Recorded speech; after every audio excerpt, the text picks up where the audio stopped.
Hello everyone, good evening. ये हमारे 85 important topic का टॉपिक नंबर है 23, 24, 25 एंड 26, ठीक है। और इसमें हम लोग पढ़ने वाले हैं केमिकल काइनेटिक्स के जो थ्योरीज हैं उसको पढ़ेंगे, कुछ पॉइंट्स हैं उसको इंपॉर्टेंट पॉइंट उसको पढ़ेंगे, ठीक है। फार्मूला है, यही सब पढ़ना है, ठीक है। तो चलो शुरू करते हैं। और इसका पीडीएफ मैं टेलीग्राम चैनल पे भेज दिया हूँ, ठीक है। वहाँ से ले लेना, जो टेलीग्राम चैनल ज्वाइन नहीं किए उसको ज्वाइन कर सकते हैं अगर जिसको पीडीएफ चाहिए, ठीक है। चलो शुरू करते हैं। और ये फिजिकल केमिस्ट्री हम लोग का परसों तक खत्म हो जाएगा, मीन्स आज हो गया 11 तारीख, 12-13 तारीख तक खत्म हो जाएगा। और 13 को हो सकता हो कि मैं ऑर्गेनिक शुरू कर दूँ, और उसमें मैं ऑर्गेनिक भी पढ़ाऊँगा, ठीक है। और इनऑर्गेनिक के भी वीडियो साथ में डालता रहूँगा, मतलब किसी दिन ऑर्गेनिक आ जाएगा, किसी दिन इनऑर्गेनिक आएगा, ठीक है। इस तरीके से करेंगे, क्योंकि देखो मुझे भी टाइम नहीं मिल पा रहा है, तो जिस हिसाब से मुझे टाइम मिलेगा उसी हिसाब से, क्योंकि इनऑर्गेनिक बनाने के लिए अब मुझे, क्योंकि एक बार मैं पढ़ा चुका हूँ तो मुझे ज़्यादा टाइम चाहिए नहीं, आराम से उसका पीडीएफ मैं बना लूँगा, ठीक है। तो मैं देखूंगा कि अगर ज़्यादा टाइम है तो ऑर्गेनिक कराऊंगा, ठीक है। और कम टाइम रहेगा तो इनऑर्गेनिक करा के जल्दी से, क्योंकि मैं सोच रहा हूँ कि अब 25 तक खत्म कर दूँ पढ़ा वढ़ा के, ठीक है। तो चलो शुरू करते हैं अपना टॉपिक केमिकल काइनेटिक्स। तो इसमें सबसे पहले हम लोग जानेंगे कि क्या होता है रेट ऑफ रिएक्शन, ठीक है। रेट ऑफ रिएक्शन क्या होता है, देखो rate of reaction is equal to होता है rate of disappearance of reactant. Means कितना रेट से, किस रफ्तार से हमारा रिएक्टेंट जो है प्रोडक्ट में कन्वर्ट हो रहा है, या किस रफ्तार से प्रोडक्ट बन रहा है। तो हम लोग रेट ऑफ रिएक्शन को बोल सकते हैं rate of disappearance of reactant. हमारा ये क्या है, रिएक्टेंट है, कितनी स्पीड से, कितनी तेजी से हमारा रिएक्टेंट कन्वर्ट हो रहा है, मीन्स गायब हो रहा है, या कितनी स्पीड से प्रोडक्ट बन रहा है, इसी को बोलते हैं क्या, रेट ऑफ रिएक्शन। और देखो बोला है स्टाइक्योमेट्रिक कोफिशिएंट ऑफ रिएक्टेंट, और यहाँ पे हम लोग क्या लिखते हैं, स्टाइक्योमेट्रिक कोफिशिएंट ऑफ रिएक्टेंट लिखते हैं, ठीक है। जैसे देखो ये क्या है, ये कोई इंस्टेंट कोई रिएक्शन है, ये वाली पूरी हमारी क्या है, एक रिएक्शन है। और जो आगे लिखा होता है उसको हम लोग क्या बोलते थे, स्टाइक्योमेट्रिक कोफिशिएंट बोलते थे, ओके।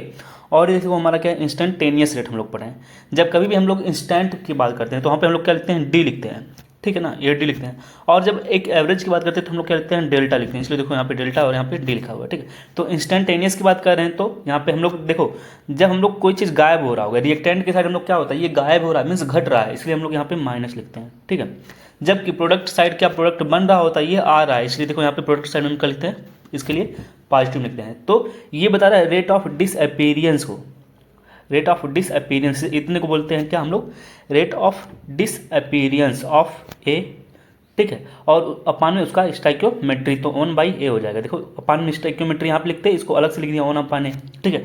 इसी तरीके से rate of disappearance of B, यहाँ पे तो लोग लिखते चलना, ठीक है। ये सब बराबर होते हैं, और उसका स्टाइक्योमेट्री इसी तरीके से, इसका रेट ऑफ अपीयरेंस ऑफ सी, उसका स्टाइक्योमेट्री इसी तरीके से, ठीक है। तो ऐसे कोई रिएक्शन दे देता और बोलता है कि बताओ उसका इंस्टेंटेनियस रेट क्या होगा या एवरेज रेट होगा, क्या होगा।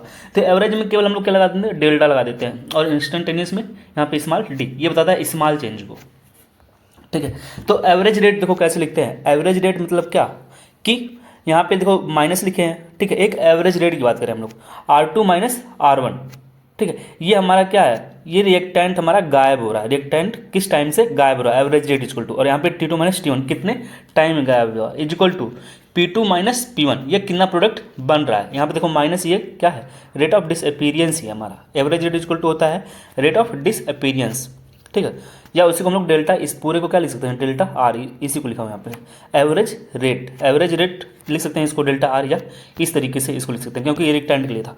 और इंस्टेंटेनियस के लिए हम लोग स्मॉल डी लिखते हैं, ठीक है। अब तो रेट ला क्या होता है, रेट ला, ठीक है। तो रेट ला में हम लोग क्या करते हैं, रेट को एक्सप्रेस करते हैं, ठीक है। जैसे वहाँ पर हम लोग पढ़ते थे केमिकल इक्विलिब्रियम में, केमिकल इक्विलिब्रियम मान लो कोई रिएक्शन होता था तो हम लोग क्या करते थे, rate of forward, rate of forward लिखते थे ना, कि हमारा रेट ऑफ फॉरवर्ड जो होता है डायरेक्टली प्रोपोर्शनल होता है एक्टिव मास ऑफ ए, ठीक है, और यहाँ पे एक्टिव मास ऑफ बी। और वहाँ पे हम लोग जो इसका स्टाइक्योमेट्री होता है उसको ऊपर लिखते थे, लेकिन यहाँ पे ऐसा नहीं है, यहाँ पे हम लोग ऐसा नहीं करेंगे, ठीक है ना। यहाँ पे जो रेट ला होता है वहाँ पे ये स्टाइक्योमेट्री नहीं होता, यहाँ पे ऑर्डर ऑफ रिएक्शन होता है। ये एक्स और वाई क्या है, ये बताता है दोनों ऐड करके कि ऑर्डर ऑफ रिएक्शन क्या होगा। ये एक्सपेरिमेंटल डाटा होता है, अभी हम लोग पढ़ते हैं ऑर्डर ऑफ रिएक्शन, तो वहाँ पे ये सब चीज़ें आएंगी जो मैं बोल रहा हूँ, ठीक है। मेरे हर एक बात पे ध्यान रखना, ठीक है, मैं क्या बोल रहा हूँ। तो रेट इज इक्वल टू क्या हो जाएगा, ये प्रोपोर्शनल कांस्टेंट रहेगा, ठीक है। तो यहाँ पे आ जाएगा एक प्रोपोर्शनल कांस्टेंट, प्रोपोर्शनैलिटी जो हटेगी ना, ये जो प्रोपोर्शनैलिटी है ये हटेगी, तो एक आएगा प्रोपोर्शनल कांस्टेंट, ओके। और इसी को हम लोग क्या बोलते हैं, रेट कांस्टेंट बोलते हैं। तो rate is equal to k, A पे एक्स एंड बी पे वाई आ जाएगा, ओके। बोला है कि where x and y may be or may not be equal to the stoichiometric coefficient. जो हमारा एक्स है और वाई है ये इसके बराबर भी हो सकता है और नहीं भी बराबर हो सकता है, ये हमारे क्या स्टाइकियोमेट्री ही तो हैं। तो इन जो ये एक्स है और वाई, तो पहले देखो रेट हम लोग किससे लिखते हैं, रिएक्टेंट के बेस पे लिखते हैं। जो रेट लिख रहे हैं कि क्या रेट होगा, ये रिएक्टेंट के बेस पे लिख रहे हैं, रिएक्टेंट के कंसंट्रेशन पे। लेकिन जो यहाँ पे ऊपर है ये प्रश्न जो ठीक है, ये हमारा स्टाइकियोमेट्रिक कोफिशिएंट के इक्वल भी हो सकता है और इक्वल नहीं हो सकता है। ठीक है, इसको याद कर लेना ये चीज़ें। ठीक है, कभी कभी हम लोग ध्यान नहीं देते हैं तो इसको हम लोग सोच लेते हैं कि स्टाइकियोमेट्री यहाँ पे होगी। स्टाइकियोमेट्री ये नहीं होता, ऑर्डर ऑफ रिएक्शन को ऐड करके बताता है। ठीक है, देखो अब हम लोग यूनिट पढ़ रहे हैं, unit of r and unit of k. Unit of r means क्या, हमारा ये है रेट ऑफ रिएक्शन, और यूनिट ऑफ क्या, रेट कांस्टेंट। कैसे बताते हैं, देखो यूनिट ऑफ जो रेट ऑफ रिएक्शन होता है वो फिक्स होता है हर एक ऑर्डर ऑफ रिएक्शन के लिए। Unit of rate of reaction की वैल्यू वो फिक्स होती है हर एक ऑर्डर ऑफ रिएक्शन के लिए, जबकि जो रेट कांस्टेंट की यूनिट होती है ये डिपेंड करती है क्या ऑर्डर ऑफ रिएक्शन है। ठीक है ना, क्या ऑर्डर ऑफ रिएक्शन है उस पर डिपेंड करती है। तो एक काम करना, पहले जो रेट ऑफ रिएक्शन है उसकी यूनिट याद कर लो, क्या होता है, मोल लीटर इनवर्स और सेकंड इनवर्स। देखो मोल लीटर को हम लोग बोलते हैं एक एटीएम, 1 मोल लीटर, देखो याद कर लेना 1 मोल लीटर इक्वल टू बोलते हैं एक एटीएम, तो एक एटीएम हो गया, और यहाँ पे सेकंड इनवर्स। ठीक है, तो मोल लीटर इनवर्स सेकंड इनवर्स होता है रेट ऑफ रिएक्शन का हमारे क्या यूनिट होता है, या एटीएम सेकंड इनवर्स होता है, इतना याद कर लो। तो इसी से हमारा रेट कांस्टेंट का भी क्या बनता है, यूनिट। लेकिन यहाँ पे आ जाता है, ये डिपेंड करता है ऑर्डर ऑफ रिएक्शन। तो कोई पूछे कि जो यूनिट होती है हमारे इसकी रेट कांस्टेंट की या प्रोपोर्शनल कांस्टेंट की, क्या वो ऑर्डर ऑफ रिएक्शन पे डिपेंड करता है, हाँ तो डिपेंड कर रहा है। तो इस फार्मूले से याद कर लेना। ठीक है, ये फार्मूला याद कर लो। देखो एन क्या हमारा ऑर्डर ऑफ रिएक्शन है। यहाँ पे यदि सोचो यहाँ पे एन की वैल्यू कितनी लिख दूँ मैं, 0 लिख दूँ, तो यहाँ पे 0 हो जाएगा। ठीक है, ये 0 हो गया तो क्या आ जाएगा, mole litre inverse second inverse आ जाएगा, या एटीएम सेकंड इनवर्स आ जाएगा। लेकिन इसी की वैल्यू मैं 0 यहाँ पे 1 कर दिया, तो ये पूरी वैल्यू क्या हो जाएगी, 0 हो जाएगी। ये पूरी वैल्यू 0, ये पूरी वैल्यू 0 नहीं 1 आएगा, ये पूरी वैल्यू 1 आएगा। ठीक है, ये पूरी वैल्यू 1 आएगी, क्योंकि यहाँ पे 1 से 1 तो ये 0 होगा, 0 किसी के ऊपर 0 होता है तो क्या होता है 1 होता है।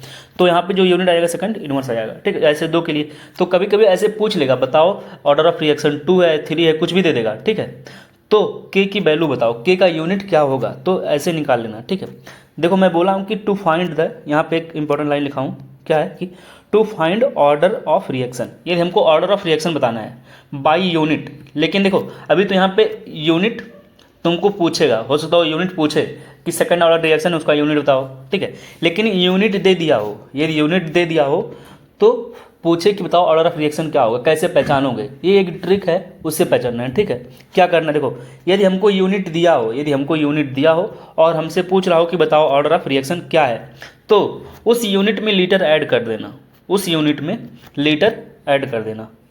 ठीक है, जैसे देखो इस वाले यूनिट में पहले मैं एक ऑर्डर ऑफ रिएक्शन निकालता हूँ। मान लो कि मैं रख दिया, ठीक है, एक कोई यूनिट दिया है मोल, ठीक है, मोल लीटर, ठीक है, और सेकेंड। तो मैं पूछूं ये बताओ कि किसका ऑर्डर ऑफ रिएक्शन है, इसका ऑर्डर ऑफ रिएक्शन कितना होगा, इस यूनिट का क्या होगा। तो क्या करना, उसमें लीटर ऐड कर देना, उसमें लीटर ऐड कर दो। यहाँ पे प्लस में मल्टीप्लाई करना है लीटर से मल्टीप्लाई कर दो। यहाँ पे मल्टीप्लाई में लिख देता हूँ, ऐड नहीं, एक तरीके से मल्टीप्लाई कर रहे हैं, मल्टीप्लाई। ठीक है, तो जब मल्टीप्लाई किए लीटर से तो सोचो ये लीटर लीटर कट गया, तो यहाँ पे सब लीटर में क्या आ गया, लीटर की वैल्यू 0 आ गई। तो देखो लीटर की वैल्यू 0 आ गई है। ठीक है, लीटर की वैल्यू 0 आ गई, मीन्स ये 0 ऑर्डर का रिएक्शन होगा। ठीक है, यदि वही लीटर की वैल्यू यहाँ पे अगर मान लो 1 लीटर बच जाता, कोई ऐसे L1 होता तो हमारा आ जाता ऑर्डर ऑफ रिएक्शन 1, अगर L2 होता तो ऑर्डर ऑफ रिएक्शन कितना होता, 2 होता। इस पर जब मैं क्वेश्चन प्रैक्टिस कराऊंगा तो वहाँ पे करा दूंगा। ठीक है, इसको ध्यान रखना। देखो अब क्वेश्चन क्या होता है, कभी कभी कि हमको रेट ला दिया होता है, हमको क्या दिया रहेगा, rate law r equal to k A x और बी वाई की वैल्यू दी होगी ऐसे ही, और यहाँ पे पूछ लेगा ऑर्डर ऑफ रिएक्शन क्या आएगा। ठीक है, तो एक्स और वाई को ऐड कर लेना, जो एक्स और वाई का वैल्यू हम लोग ऐड करके बताते हैं वही हमारा क्या होता है, ऑर्डर ऑफ रिएक्शन होता है। ठीक है, तो ये इंपॉर्टेंट भी है, ऐसे डायरेक्ट पूछ सकते हैं बताओ ऑर्डर ऑफ रिएक्शन क्या होगा। अब देखो कौन कौन से ऐसे फैक्टर्स हैं जो हमारे रेट ऑफ रिएक्शन को और रेट कॉन्स्टेंट को अफेक्ट करते हैं। ये देखो रेट कॉन्स्टेंट अलग है, जैसे हम लोग जब रेट ऑफ फॉरवर्ड रिएक्शन पढ़ते थे केमिकल इक्विलिब्रियम में, rate of forward is equal to पढ़ते थे ना, के कंसंट्रेशन ऑफ ए और कंसंट्रेशन ऑफ बी, इसको हम लोग क्या बोलते थे, इक्विलिब्रियम कांस्टेंट। इसे हम लोग क्या बोलते थे, इक्विलिब्रियम कांस्टेंट। और ये हमारा क्या है, रेट कांस्टेंट। इक्विलिब्रियम कांस्टेंट हम लोग पढ़े थे, किस पे डिपेंड करता था, हमारा इक्विलिब्रियम कांस्टेंट टेम्परेचर पे, और किस तरीके से रिएक्शन को हम लोग एक्सप्रेस करते हैं केवल उस पर डिपेंड करता था। वो कंसंट्रेशन पे डिपेंड नहीं करता था, प्रेशर पे डिपेंड नहीं करता था, ठीक है। जबकि देखो हमारा ये जो है रेट कांस्टेंट, ये भी कंसंट्रेशन पे डिपेंड नहीं कर रहा, ठीक है, लेकिन ये प्रेशर पे डिपेंड करता है, कैटलिस्ट पे डिपेंड करता है। जबकि हमारा वो डिपेंड नहीं कर रहा था, हमारा ये जो है इक्विलिब्रियम कांस्टेंट ये सब डिपेंड नहीं करता। ये चीज़ें लिख लेना, ऐसे एक कंपेयर करके पूछ सकता है, ये चीज़ें याद भी रहेंगी, ऐसे डायरेक्ट तुमको आगे तो दोनों को तुम बता ले जाओगे, ठीक। इसलिए मैं एक बार रिवाइज तुम्हारा करा रहा था, ठीक है। तो देखो ऑर्डर ऑफ रिएक्शन हो गया, ऑर्डर ऑफ रिएक्शन ताले जाओगे, फैक्टर ऑफ फैक्टरिंग हम लोग पढ़ ही रहे हैं। तो कौन कौन से ऐसे फैक्टर्स हैं जो रेट ऑफ रिएक्शन को इफेक्ट करते हैं और रेट कांस्टेंट को। देखो कंसंट्रेशन, देखो कंसंट्रेशन जो होता है रिएक्टेंट का, वो ऑर्डर ऑफ रिएक्शन को इफेक्ट भी कर सकता है और इफेक्ट नहीं भी कर सकता है, ठीक है। यदि वो हमारा जीरो ऑर्डर का रिएक्शन है, यदि वो हमारा जीरो ऑर्डर का रिएक्शन है, तो बताओ रेट जो है क्या कंसंट्रेशन पे डिपेंड करेगा, नहीं करेगा। लेकिन वो फर्स्ट ऑर्डर का है तो उसका रेट जो कंसंट्रेशन पे डिपेंड करा, वो भी डायरेक्टली प्रोपोर्शनल होता है। जिस रेट से कंसंट्रेशन बढ़ता है उसी रेट से हमारा रिएक्शन का रेट भी बढ़ जाता है, ठीक है। तो इसलिए बोला हूँ कि जो हमारा रेट ऑफ रिएक्शन है वो ऑर्डर ऑफ रिएक्शन पे डिपेंड भी कर सकता है रिएक्टेंट के, ठीक है। सॉरी, हमारा जो रेट ऑफ रिएक्शन है वो रिएक्टेंट के कंसंट्रेशन पे डिपेंड करता है, वो डिपेंड करेगा ऑर्डर ऑफ रिएक्शन क्या है। जबकि हमारा जो रेट कांस्टेंट है वो डिपेंड नहीं करता है कंसंट्रेशन पे, ठीक है। दूसरा है नेचर ऑफ रिएक्टेंट, हमारा नेचर ऑफ रिएक्टेंट क्या है, ठीक है। ये भी हमारा जो के है, हमारा के मीन्स रेट कांस्टेंट भी है, ये भी नेचर ऑफ रिएक्टेंट पे डिपेंड करता है। देखो नेचर ऑफ रिएक्टेंट कैसा हो सकता है, फिजिकल नेचर हो सकता है उसका और केमिकल नेचर। फिजिकल नेचर की अगर हम लोग बात करें तो फिजिकल नेचर मीन्स जो गैस होते हैं, जो गैस होते हैं उनकी रेट ऑफ रिएक्शन बहुत तेज होता है, बहुत तेजी से होती है, ठीक है। इसी तरह से केमिकल रिएक्शन की बात करें तो जिसका एक्टिवेशन एनर्जी कम, जिसकी एक्टिवेशन एनर्जी कम होगी उसकी रेट ऑफ रिएक्शन ज़्यादा होगी, ये याद कर लेना। रेट ऑफ रिएक्शन जो होता है एक्टिवेशन एनर्जी क्या होता है, इनवर्स होता है, ये लाइन याद कर लेना। रेट ऑफ रिएक्शन जो होता है एक्टिवेशन एनर्जी के इनवर्स होता है, जिसका एक्टिवेशन एनर्जी कम उसका रेट ऑफ रिएक्शन ज़्यादा होता है, ठीक है। और तीसरा पॉइंट है कि ये टेम्परेचर पे डिपेंड करता है और ये भी टेम्परेचर पे डिपेंड करता है। और देखो हम लोग वहाँ पे पढ़े थे जो हमारा के था इक्विलिब्रियम कांस्टेंट, हमारा जो ये इक्विलिब्रियम कांस्टेंट हुआ करता था ये टेम्परेचर पे डिपेंड तो करता था, और वो कहता था कि यदि एंडोथर्मिक प्रोसेस है तो टेम्परेचर बढ़ाते हैं तो जो होता है के की वैल्यू बढ़ती है, ठीक है। और यदि एक्सोथर्मिक प्रोसेस है तो यदि टेम्परेचर बढ़ाते हैं तो के की वैल्यू घटती है। जबकि यहाँ पे ऐसा नहीं है, यहाँ पे टेम्परेचर बढ़ाते हैं तो रेट ऑफ रिएक्शन बढ़ता है, चाहे अब रिएक्शन एंडोथर्मिक हो चाहे एक्सोथर्मिक हो, यहाँ पे वैसी बात नहीं है, ठीक है। उससे कंपेयर करके इसलिए मैं बता रहा हूँ तुमको। तो यहाँ पे टेम्परेचर दिया है, टेम्परेचर के एक रिलेशन में अगर हम लोग बात करें तो देखो रेट ऑफ रिएक्शन जो होता है रेट कांस्टेंट के डायरेक्टली प्रोपोर्शनल होता है। टेम्परेचर बढ़ाओगे तो हमारा रेट कांस्टेंट भी बढ़ता है, ठीक है, और रेट ऑफ रिएक्शन भी बढ़ता है। तो R2/R1 K2/K1 ये क्या है, म्यू, म्यू क्या है हमारा टेम्परेचर कोफिशिएंट है, जो हमारा क्या होता है यूनिट लेस होता है, mu is equal to delta T/10 होता है। ये बता रहा है कि अगर हम लोग 10 डिग्री सेंटीग्रेड चेंज करते हैं टेम्परेचर में, यदि हम लोग चेंज टेम्परेचर का कितना करें 10 डिग्री सेंटीग्रेड, तो जो रेट होता है रिएक्शन का या प्रोपोर्शनल कांस्टेंट जो होता है, रेट कांस्टेंट जो होता है उसकी वैल्यू डबल हो जाती है या 2 से 3 टाइम्स हो जाती है, मोस्टली बोलना डबल हो जाती है, डबल ही दिया रहता है, ठीक है। देखो बताया था कैटलिस्ट पे डिपेंड करता है, कैटलिस्ट पे डिपेंड करता है, प्रेशर पे देखो ये डिपेंड नहीं करता है, जबकि इसकी रेट ऑफ रिएक्शन जो होती है प्रेशर पे डिपेंड करती है, ओके। इसको अच्छे से तैयार कर लेना। हम लोग आगे बढ़ते हैं। रेट ऑफ रिएक्शन, किसी का रेट ऑफ रिएक्शन दिया हुआ है, ठीक है, तो यहाँ पे देखो चीज़ें बता रहा है कि ऑर्डर ऑफ रिएक्शन क्या हो सकता है, ठीक है। जैसे कोई पूछे बताओ जो ऑर्डर होते हैं रिएक्शन के वो पॉजिटिव हो सकते हैं कि नहीं, निगेटिव हो सकते हैं कि नहीं, फ्रैक्शनल हो सकते हैं कि नहीं। तो ऑर्डर ऑफ रिएक्शन की जो वैल्यू होती है ना, ऑर्डर ऑफ रिएक्शन, देखो ऑर्डर ऑफ रिएक्शन की जो वैल्यू होती है इस रिएक्शन के लिए, मान लो एक रिएक्शन था तो उसके लिए अगर हमको पता करना हो बताओ ऑर्डर ऑफ रिएक्शन क्या होगा, तो हम लोग ऐसे डायरेक्ट नहीं बता सकते हैं। तो ऑर्डर ऑफ रिएक्शन के लिए पहले उसका हमको रेट ला लिखना होगा। रेट ला लिखने के लिए हमको यहाँ पे एक्स और वाई चाहिए, ठीक है। एक्स और वाई जोड़ देंगे तो ही आ जाएगा ऑर्डर ऑफ रिएक्शन क्या होगा। यदि मान लो ये 2 होता है, यहाँ पे 1 होता है, ऑर्डर 2 1 कितना हो जाता, 3 हो जाता, तो ऑर्डर ऑफ रिएक्शन कितना हो जाता, 3 हो जाता, ठीक है। तो बोल रहा है यहाँ पे एक लाइन बोल रही है, क्या line, order of reaction is an experimental quantity, it can be zero, negative, fractional, ठीक है। बट अगर हम लोग मॉलिक्यूलरिटी की बात करें, मीन्स कितना नंबर, मॉलिक्यूलरिटी क्या होता है, देखो मॉलिक्यूलरिटी एक टर्म होता है, ये बताता है total number of atom, ions, total number of atom हो सकता है, या आयंस हो सकता है, या मॉलिक्यूल हो सकते हैं, दैट मस्ट कोलाइड। कोलाइड शब्द याद किए रहना, रिएक्शन में पार्टिसिपेट कर रहे हैं उससे हमको मतलब नहीं है। मॉलिकुलरिटी ये होती है जो नंबर ऑफ एटम हो, मॉलिक्यूल हो या आयंस हो, जो कोलाइड करते हैं simultaneously with another to result into a chemical reaction, ताकि एक केमिकल रिएक्शन हो सके। ठीक है, एक केमिकल रिएक्शन कराने के लिए total number of atom molecule सब जो एक दूसरे से कोलिजन करते हैं उसी को क्या बोलते हैं, मॉलिकुलरिटी।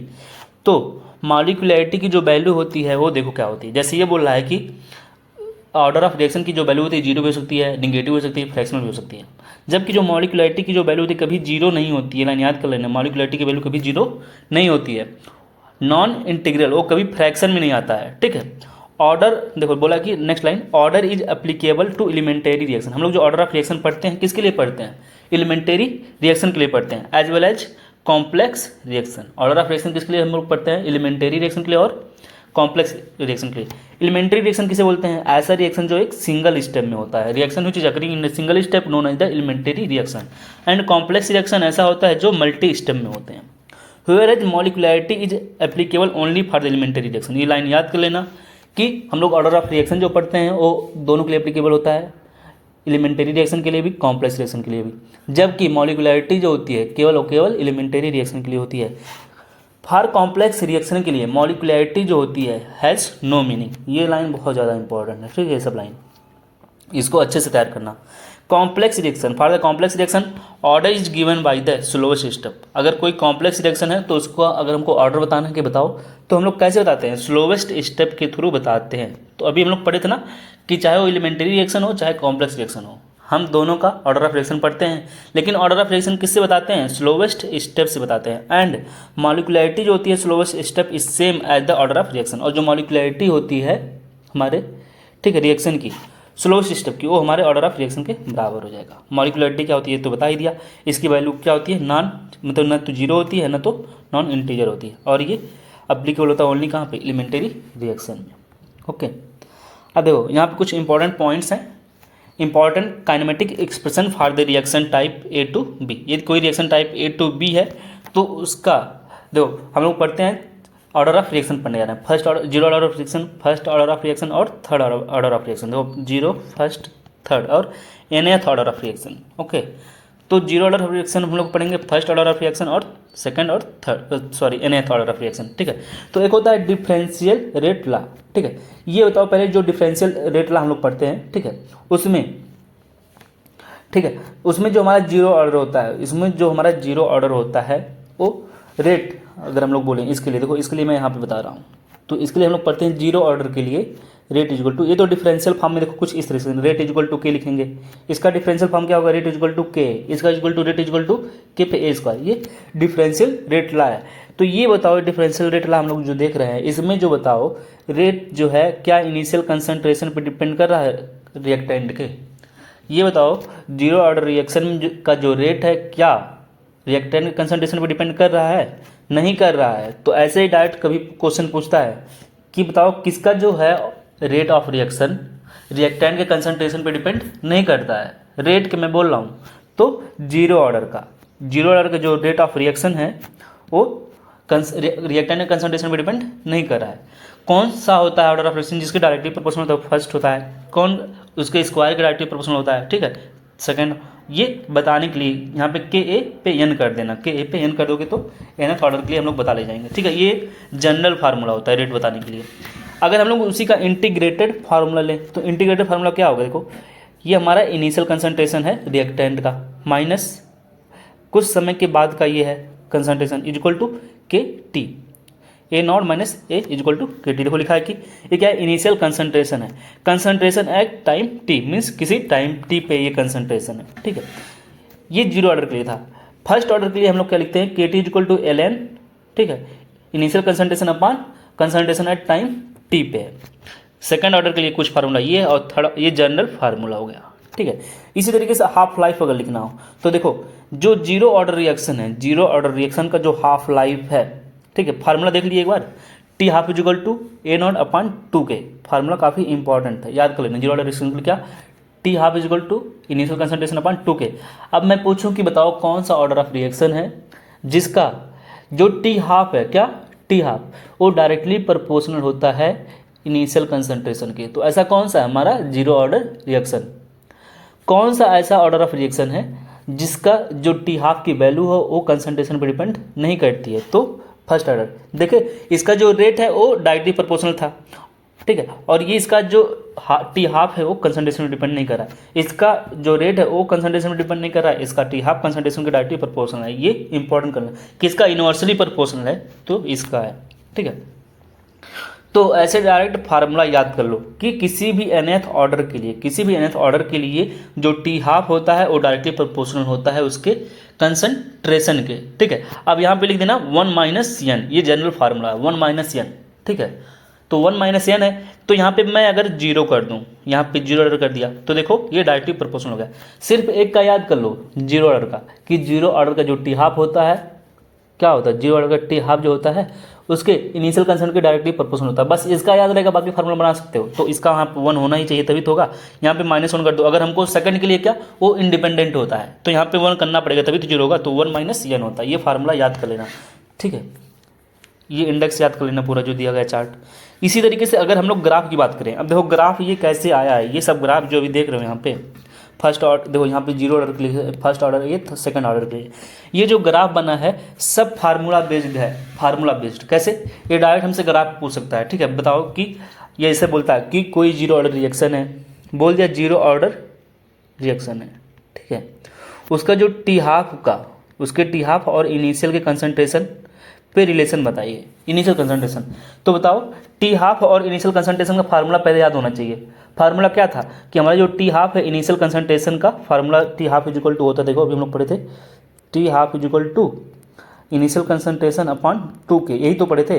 अब देखो टी हाफ डायरेक्टली प्रोपोर्शनल आ रहा है, तो टी हाफ उसके डायरेक्टली प्रोपोर्शनल आ रहा है ना, तो उसके लिए देखो जीरो ऑर्डर के लिए यहाँ पे ये ग्राफ लेकिन ऐसा कोई बनाया नहीं है, यहाँ पे ऐसा कोई ग्राफ बना नहीं है कि उसके टी हाफ के बीच में बनाओ यहाँ पे, ठीक है। देखो जो ग्राफ बना है किसके किसके बीच में ये मैं बता देता हूँ, लेकिन सोचो अगर इसके बीच में हमको ग्राफ बनाना होता तो हम लोग फिजिक्स से ग्राफ पढ़े हैं, फिजिक्स में हम लोग ग्राफ पढ़े हैं ना कि ग्राफ कैसा बनता है इसका, ऐसे एक यहाँ पे लिखते कि डायरेक्टली प्रोपोर्शनल है, मीन्स यहाँ पे टी हाफ लिखते और यहाँ पे ये नॉट लिखते, ठीक है, और ये स्ट्रेट लाइन चली जाती है ऐसे, ठीक है।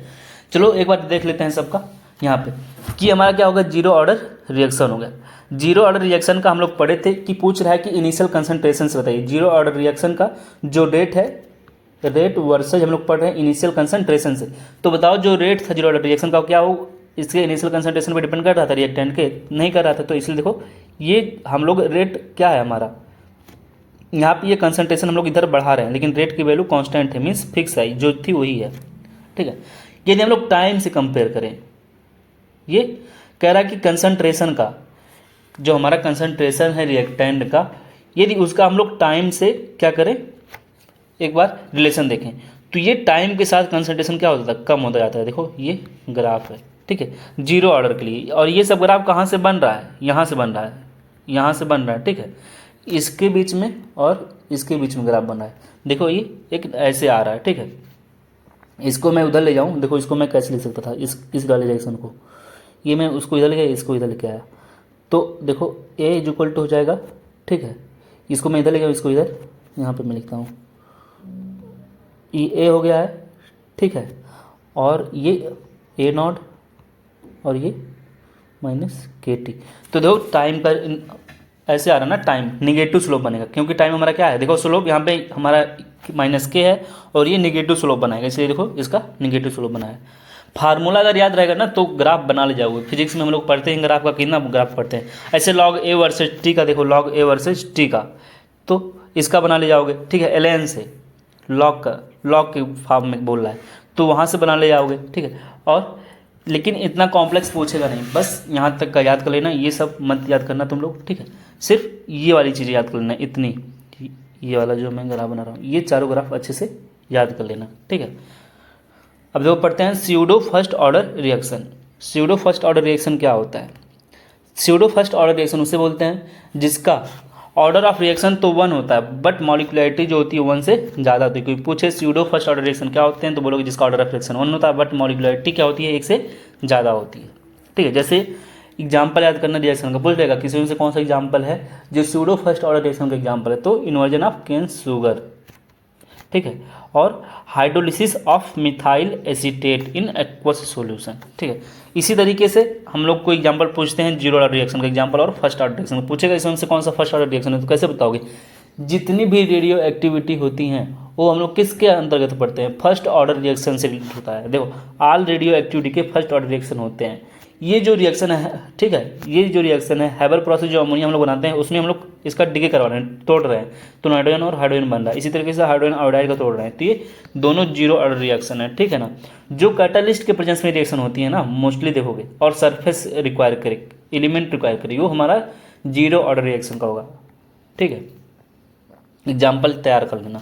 यहाँ पे फर्स्ट ऑर्डर रिएक्शन के बारे में कुछ चीज़ दी हुई हैं, अच्छे से तैयार करते चलना। क्या है कि फर्स्ट ऑर्डर रिएक्शन की बात कर रहा है, तो अभी हम लोग पढ़ के आए हैं फर्स्ट ऑर्डर रिएक्शन का जो टी हाफ होता है वो क्या होता है? ln2/k, ln2/k और इक्वल टू 0.693 k।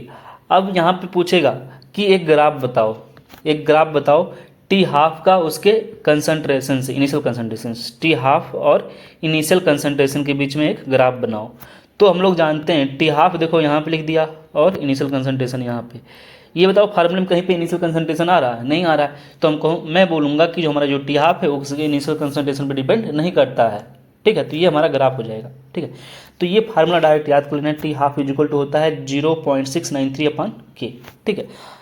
इसके बाद बोला है कि देखो कोई जैसे रिएक्टेंट होता है, मैं मान रहा हूँ कि कोई रिएक्टेंट यदि मान लो कि 100 मोल है, ठीक है, इसकी मोलर वैल्यू कितनी है? 100 है। तो ये एक टाइम के बाद जो होता है वो यदि जब 50 बचता है, ऐसा time, the time in which the amount decreases and remain 50 of its initial is known as the t half. उसे हम लोग क्या बोलेंगे? T half. उस टाइम को क्या बोलते हैं? T half. जब यही सबस्टेंस कितना हो जाए? 25 हो जाए। देखो इसका तो आधा हुआ है, 50 का तो ये आधा हुआ है, लेकिन यहाँ से ये क्या हुआ है? 25 बचा हो गया है, मीन्स कितना कम हो गया? 75% कम हो गया इनिशियल का। देखो इसका कितना कम हुआ? इसका 75% कम हो गया। इसका कम कितना हुआ? 85, मतलब इसका आधा हुआ है। इसी तरीके से इसका देखो, अब यहाँ से इससे इसका कंपेयर करो तो कितना कम हुआ? 87.5% कम हो गया। बचा कितना? ये बचा हुआ है, ठीक है। ये कितना कम हो गया? पूरा 93.75, और बचा कितना है? 6.25। तो एक बार कंपेयर करना होता है कि यहाँ से यहाँ तक जाने में जो टी हाफ लगा है, तो इसका कंपेयर करो यहाँ से यहाँ तक के जाने में टी हाफ से, ठीक है। तो देखो अगर मैं बोलूँ कि आधा खत्म होने में, यहाँ से यहाँ तक जाने में, ख़त्म होने में टी हाफ की जो वैल्यू आती है, टी हाफ की वैल्यू कितनी आती है? अभी हम लोग पढ़े थे, टी हाफ की वैल्यू जो आती है सिर्फ यहाँ से यहाँ तक जाने में, वो वैल्यू होती है ln2/k या 0.0693/k। तो मैं बोलूँ ये बताओ यहाँ से यहाँ तक जाने में टी हाफ होता है, ठीक है, यहाँ से यहाँ तक जाने में, तो यहाँ से यहाँ तक जाने में कितना टी हाफ होगा? कितना टी हाफ होगा? तो बोलोगे पहले तो टी 75% खर्च हुआ है, मीन्स टी 75% कितने टी हाफ के बराबर होता है? तो 2 टी हाफ के। टी 75 जो टाइम लगेगा यहाँ से यहाँ तक जाने में, वो कितना होगा? यहाँ से यहाँ तक जाने में 2 टी हाफ के बराबर होता है, ठीक है। मीन्स यहाँ से यहाँ तक जाने में मान लो 15 लगा है, तो यहाँ से यहाँ तक जाने में कितना लगेगा? 30 लगेगा, ठीक है। यदि मैं बोलूँ, देखो इसको, ये कैसे आया है? ये कैसे आया है? ये कैसे आता है? एक फार्मूला होता है। एक फार्मूला क्या होता है कि देखो मैं बोलूँ कि टी हाफ, ये फार्मूला तो याद ही हो गया होगा तुम लोग को। अब मैं बोलूँ कि टी 75% मीन्स इतना परसेंट खर्च हो गया, इसका जो शुरू में था ये अमाउंट, ये ख़त्म हो गया 75%, और बचा कितना है? 25% बचा है। तो मैं बोलूँगा कि टी 75% है। आर इसी को हम लोग लिख सकते हैं 75 को, क्या 75 को हम लोग लिख सकते हैं ना, 100 से यहाँ पे देखो मल्टीप्लाई करेंगे तो 3/4 आ गया। मीन्स टी 3/4 जो टाइम लगा है वो टी हाफ के कितना होगा? 2 टी हाफ के। तो ये कैसे आया इसको देखते हैं। ये कैसे आता है? देखो एक फार्मूला होता है k = 2.303/T log a। ये क्या हमारा इनिशियल कंसंट्रेशन है, ठीक है, ये इनिशियल कंसंट्रेशन है, और ये माइनस x क्या है? अमाउंट ऑफ प्रोडक्ट कितना बना है। तो सोचो T/4 टाइम के बाद, T/4 टाइम के बाद, ठीक है, अमाउंट कितना प्रोडक्ट बन चुका है। सोचो ये हमारा इतना था और ये जाके कितना, इतना बचा है, ये बचा है मीन्स कितना बना, सॉरी यहाँ से यहाँ तक की बात करें तो इतना, तो ये इतना बचा है, 25% बचा है, मीन्स रिएक्टेंट हमारा 25% बचा है, लेकिन प्रोडक्ट कितना बना है? 75%। उसी को देखो हमारा x का वैल्यू जो था कितना बना है, तो x = 3/4 ये हो जाएगा। इनिशियल का कितना बचा है? 3, x = तो यही था, ये एक्स क्या था हमारा अमाउंट ऑफ प्रोडक्ट जो बना है, तो एक्स का वैल्यू यहाँ पे रख दोगे और पूरा जब सॉल्व करोगे, ठीक है, तो ये निकल के आता है ये वाला फार्मूला, ठीक है। इसको सॉल्व करके चाहे तुम लोग देख लेना, ठीक है। अब यहाँ पे लिखा है T75%, इसलिए सब फार्मूला हम लोग डायरेक्ट याद करते हैं कि कभी भी पूछे कि T75 बताओ, ये तो हम लोग याद कर लेते हैं, ठीक है, या तो यहाँ से निकाल सकते हो इस वाले फार्मूले से, इसलिए मैंने इसको बता दिया कि T75 अगर पूछे कितना होता है टी हाफ के बराबर के, तो बोलोगे 2 टी हाफ के। इसी तरीके से T87 कितना होता है, तो बोलोगे 3 टी हाफ के। T93.75 कितना होता है, या इसे बोलते हैं 15/16, इसे बोलते हैं 4 टी हाफ के। या 99.99 कितना होता है, तो बोलोगे 10/23 अपन 10/24, ये होता है 10 टी हाफ के, ठीक है। ये अच्छे से तैयार कर लेना, अभी इस पर जब मैं क्वेश्चन प्रैक्टिस कराऊंगा तो और अच्छे से थोड़ा तैयार होगा। अब देखो हम लोग देख रहे हैं कि temperature dependency of the rate of reaction, अभी हम लोग पढ़ लिए थे कि temperature dependency of rate of reaction पढ़े थे ना, कि R2/R1 equal to K2/K1 equal to mu delta T/10, ये देख ही लिए थे। तो वही टेम्परेचर डिपेंडेंसी बोल रहा है, ठीक है, टेम्परेचर डिपेंडेंसी। लेकिन आर्हेनियस इक्वेशन से देखते हैं। देखो आर्हेनियस इक्वेशन याद कर लेना, K इक्वल टू होता है AE, ठीक है, ये हमारा क्या बेस है, AE हो गया आर्हेनियस, ये हमारा कांस्टेंट हो गया, ठीक है। और ये क्या हमारा रेट कांस्टेंट था, तो rate constant is equal to AE और माइनस EA/RT होता है। ये क्या हमारा एक्टिवेशन एनर्जी है, और एक्टिवेशन एनर्जी किसे बोलते हैं, minimum energy over and above the average energy of the reactant which must be possessed by the reacting molecule for the collision to be successful. याद कर लेना ये लाइन, ठीक है, कि एक्टिवेशन एनर्जी जो होती है एक मिनिमम अमाउंट ऑफ एनर्जी होती है जो किसके पास होता है, हमारे रिएक्टिंग मॉलिक्यूल के पास होता है फॉर द कोलिजन, ठीक है। एक क्या है हमारा आर्हेनियस कांस्टेंट, इसी को बोलते हैं फ्रीक्वेंसी फैक्टर भी बोलते हैं, या proportional to the number of collision per unit volume per second बोलते हैं, ठीक है। इस पूरे को देखो, ई जो बेस है ये अपन RT, fraction of collision in which energy is greater than A and E R constant, A और ई क्या है कांस्टेंट है, और ये टेम्परेचर के साथ वेरी नहीं करते हैं, do not very with temperature. एक चीज याद कर लेना, कोई पूछे क्या एक्टिवेशन एनर्जी टेम्परेचर पे डिपेंड करता है, तो एक्टिवेशन एनर्जी टेम्परेचर पे डिपेंड नहीं करता है, टेम्परेचर बढ़ाओ या घटाओ एक्टिवेशन एनर्जी पे कोई प्रभाव पड़ने वाला नहीं है। लोग सोचते हैं कि एक्टिवेशन एनर्जी है तो टेम्परेचर से अफेक्टेड होगा, तो नहीं होता है। फार्मूला इसको और सॉल्व किए हैं, इसका लॉग फॉर्म ले लिए हैं, तो ln k इक्वल टू होता है ln A माइनस EA/RT हो गया, ठीक है। इसको ग्राफ के फॉर्म में रिप्रेजेंट कर रहे हैं, तो देखो लिखा है graphical determination of activation energy, तो ln k और 1/t के बीच में जब ग्राफ बनता है, जो स्लोप आता है वैल्यू याद कर लेना क्या आता है, ये ग्राफ का ln k और 1/t के बीच में जब ग्राफ बनती है तो जो स्लोप आती है क्या आती है, EA/R आता है, ठीक है। ये जो अभी मैं बताया हूँ फार्मूला ये वाला था, ठीक। यदि हम लोग वेरिएशन देखें रेट कांस्टेंट का विथ टेम्परेचर के साथ, तो टेम्परेचर के साथ जो मेन फार्मूला बनता है ln K2/K1, ठीक है, और EA/R 1/T1 माइनस 1/T2। एक फार्मूला हम लोग और पढ़े थे थर्मोडायनेमिक्स में वहाँ पे, ठीक है, ऐसे ln K2/K1 इक्विलिब्रियम वाले चैप्टर में delta H/R 1/T1 minus T2, ये वाला याद है कि नहीं, याद होगा तुम लोग को शायद अगर पढ़े होगे ढंग से। तो देखो endothermic and exothermic reaction, endothermic reaction किसे बोलते हैं और एक्जोथर्मिक रिएक्शन किसे बोलते हैं, तो देखो हमारा यहाँ पे क्या है रिएक्टेंट और हमारा प्रोडक्ट है, ठीक है। रिएक्टेंट यहाँ से चला और यहाँ पे आ गया प्रोडक्ट, तो इसके बीच में देखो ये वाली एनर्जी अभी इतनी बची हुई है, मीन्स इतनी एनर्जी अभी हम लोग क्या इसके पास रह गया, मीन्स ये लिया है एनर्जी, तो क्या हो गया एंडोथर्मिक रिएक्शन है। कभी भी देखना कि अगर हमारा रिएक्टेंट नीचे है और प्रोडक्ट वाला ऊपर है, तो यदि प्रोडक्ट ऊपर है तो हम जान जाना हमारा कैसा होता है एंडोथर्मिक होता है। यदि रिएक्टेंट ऊपर है और प्रोडक्ट नीचे आ गया, प्रोडक्ट देखो नीचे आ गया, तो इसको बोलते हैं एक्सोथर्मिक, मींस एनर्जी निकल रही है, देखो यहाँ पे नीचे आ गया तो एनर्जी निकल रही है, तो बोलते हैं delta H equal to EA minus EAB, ठीक है। देखो फॉरवर्ड के लिए है, ये बैकवर्ड के लिए, means delta H equal to होता है activation energy of forward minus activation energy of backward, इसको याद कर लेना फार्मूला, ठीक है। बोला है कि एक line, the energy required to form reaction intermediate called activated complex is known as activation energy. Activation energy is equal to EA equal to होता है, देखो एक्टिवेशन एनर्जी को बोल रहा है, ठीक है। क्या होता है एक्टिवेशन एनर्जी, फार्मूला याद, मतलब इसका डिफिनेशन याद कर लेना कि energy required to form reaction intermediate called activated complex. वो रिएक्शन इंटरमीडिएट क्या होता है हमारा एक्टिवेटेड कॉम्प्लेक्स होता है, इसी को बोलते हैं एक्टिवेशन एनर्जी। और थ्रेशोल्ड एनर्जी क्या होती है, थ्रेशोल्ड एनर्जी हमारी ये वाली एनर्जी होती है, threshold energy. Threshold energy is equal to होता है activation energy, threshold energy is equal to activation energy होता है plus energy possessed by the reacting species. ये हमारा हो गया पूरा क्या, एक्टिवेशन एनर्जी और energy possessed by the molecule, ये हमारी हो गई पूरी थ्रेशोल्ड एनर्जी। ओके, कह रहे हैं कि for bimolecular reaction rate is equal to होता है पी जेड ए बी, अभी अभी हम लोग पढ़ के आए हैं ये आर टी, याद कर लेना, ये बाई मॉलिकुलर रिएक्शन के लिए, ठीक है, जिसमें पी क्या है, स्टेरिक फैक्टर है, पी क्या हमारा स्टेरिक फैक्टर है, जेड ए बी क्या होता है, कोलिजन फ्रीक्वेंसी है, जेड ए बी क्या होता है, कोलिजन फ्रीक्वेंसी होता है, ठीक। अब हम लोग पढ़ने आ रहे हैं इफेक्ट ऑफ कैटालिस्ट। कैटालिस्ट का प्रभाव हम लोग देखे थे कि हमारा जो के की वैल्यू होती है, रेट कांस्टेंट की वैल्यू भी कैटालिस्ट से प्रभावित होती है। कैटालिस्ट क्या करता है, कैटालिस्ट एक्टिवेशन एनर्जी को कम करता है कि बढ़ाता है, पहले बताओ कि एक्टिवेशन एनर्जी जो है वो टेम्परेचर के द्वारा इफेक्टेड होता है कि नहीं, टेम्परेचर एक्टिवेशन की एनर्जी को बढ़ाएगा कि हटाएगा, बताओ, कोई प्रभाव नहीं पड़ता, अभी हम लोग पढ़े थे ना आगे वाली लाइन में, ठीक है। लेकिन कैटालिस्ट जो होता है ये क्या करता है, कैटालिस्ट इंक्रीज करता है रेट ऑफ रिएक्शन को by decreasing the activation energy.